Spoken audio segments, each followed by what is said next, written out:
तो गाइस चलते हैं फ्यूचर टेंस के कॉन्टिन्यूअस वाले पार्ट में। और आज हम सीखेंगे कॉन्टिन्यूअस के सेंटेंस स्ट्रक्चर कैसे बनाए जाते हैं और उनका हिंदी क्या होता है। गाइस अगेन जैसा मैंने आपको पहले ही बता दिया है कि जो स्ट्रक्चर है एजर्टिव सेंटेंस का वो है सब्जेक्ट प्लस शैल या फिर विल प्लस बीई, है ना, बीई प्लस V1 ING के साथ और ऑब्जेक्ट। सिंपल है ना, बहुत ही सिंपल है गाइज। उसी तरह हिंदी करना भी इसका आसान है और सिंपल है। जैसे they will be playing at that time, वो लोग खेल रहे होंगे, वो लोग उस वक्त खेल रहे होंगे।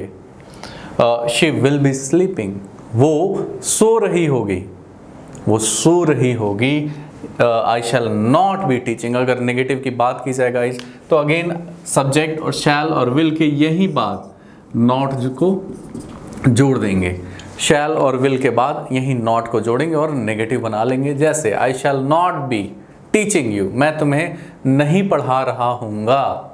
We shall not be going there, हम लोग वहाँ नहीं जा रहे होंगे, है ना। You will not be watching my videos, तुम मेरे वीडियोज़ नहीं देख रहे होगे, है ना।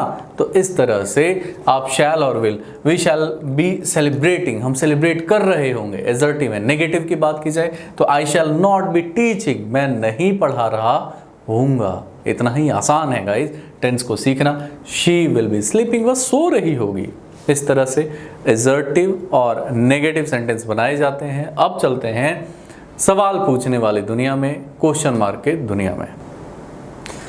अगर फ्यूचर कॉन्टिन्यूअस की बात की जाए गाइज तो फ्यूचर कॉन्टिन्यूअस में आप सवाल जो पूछेंगे नॉर्मली शैल और विल को बाहर करेंगे, सब्जेक्ट बीच में, बीई सब्जेक्ट के बाद P1 ING के साथ और बाकी तमाम जैसा जो अभी तक चलता आ रहा था वही लास्ट में object.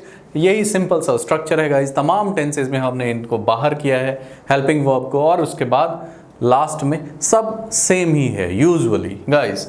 Shell we be attending her classes, क्या हम लोग उसके क्लासेस अटेंड कर रहे होंगे, है ना। इस तरह के सवाल आप इससे पूछ सकते हैं। Shall we be attending her classes, क्या हम उनके क्लासेस अटेंड कर रहे होंगे, ये पूछ सकते हैं आप। Will they be going to school at that time, क्या वो लोग स्कूल जा रहे होंगे उस वक्त, किस वक्त, उस वक्त, है ना। Will they be going to a school at that time, क्या वो लोग स्कूल जा रहे होंगे उस वक्त। Again guys, shall I not be jumping with joy at that time, क्या मैं खुशी से उछल नहीं रहा होऊंगा उस वक्त, है ना। इस तरह से आपने देखा कैसे नॉट का भी प्रयोग सब्जेक्ट के बाद किया जाता है एजर्टिव में। Will they be, shall I not be jumping, और यही बी के पहले आपने नॉट का प्रयोग करना है ना। तो आपने देखा कि एजर्टिव सेंटेंस में शैल वी बी नॉर्मल ऐसा होता है, नॉट का प्रयोग बस इस बीई और सब्जेक्ट के बीच में आ जाता है। आप यहां देख सकते हैं shall I not be jumping with joy at that time, क्या मैं उस वक्त खुशी से उछल नहीं रहा हूँगा जब मेरा रिजल्ट डिक्लेयर होगा, जब मैं अपनी रैंकिंग देखूंगा, जब मैं अपना ऑल इंडिया रैंकिंग बताऊंगा, सबको पेरेंट्स को बताऊंगा, खुशी से उछल रहा हूँगा।